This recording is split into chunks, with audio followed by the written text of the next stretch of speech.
ధన్యవాదాలు అధ్యక్ష. వాళ్ళు మాట్లాడుతూ పదే పదే పార్టీ అంటున్నారు. మనము అంటే పార్టీతో సంబంధం లేదు అధ్యక్ష.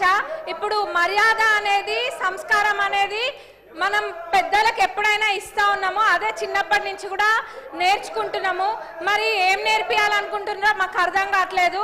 అంటే పార్టీతో సంబంధం లేదు. ఇప్పుడు ఒక తండ్రి లాంటి వాళ్ళు కడియం శ్రీహరి గారు మా అందరికీ కూడా ఒక తండ్రి లాంటి వాళ్ళు, వయసులో పెద్దవాళ్ళు, ఎప్పటి నుంచో కూడా శాసనసభ్యులుగా ఉన్నారు.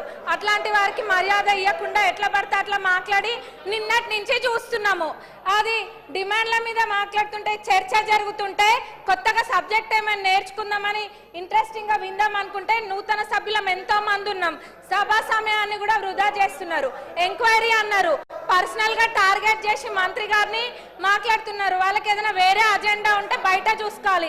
మరి ఇప్పుడు సభలో మేము నేర్చుకోవాల్సింది రాజకీయ పార్టీల గురించి చేయాలా, లేకపోతే ప్రజలకు కావాల్సిన సమస్యల గురించి మాట్లాడాలా? మరి ఇప్పుడు నూతన సభ్యులకి వీళ్ళు నేర్పించే సాంప్రదాయం ఇదేనా? దీన్నే క్యారీ ఫార్వర్డ్ చేయాలా? ఎంక్వైరీ చేస్తానని మా ముఖ్యమంత్రి గారు నిన్ననే చెప్పిండ్రు. అంటే వాళ్ళ ఉద్దేశం ఏంది? ఎంక్వైరీ చెయ్యాలనా చెయ్యొద్దనా? అంటే మేము చెయ్యరేమో అని అనుకొని అంటే వీళ్ళు చేస్తుండని కడుపు మంటనా? వాళ్ళకి ఏం అర్థం కావట్లే అధ్యక్ష. మరి వాళ్ళకి ఉద్దేశం ఏందన్నది అందరికి ప్రజలందరూ చూస్తుండ్రు, అందరికి కూడా అర్థమవుతుంది. గత 10 సంవత్సరాలలో ఏమేమైతే జరిగినాయో వాటిపైన కూడా ఎంక్వైరీ చేయాలి. ఎందుకంటే ప్రజల సొమ్మును లూటీ చేసింది ఎవరు అన్నది అందరికి తెలియాలి. ప్రజలందరూ కూడా కోరుకుంటున్నారు. మరి దౌర్జన్య పాలన వాళ్ళదైతే ప్రజాపాలన ఈ ప్రభుత్వం చేస్తుంది. అంత ఫెయిర్ గా నిన్న మా ముఖ్యమంత్రి గారు చెప్పిండ్రు ఎంక్వైరీ చేస్తాని. మరి ఎందుకు ఇట్లా సమయం వృధా చేస్తుండ్రు?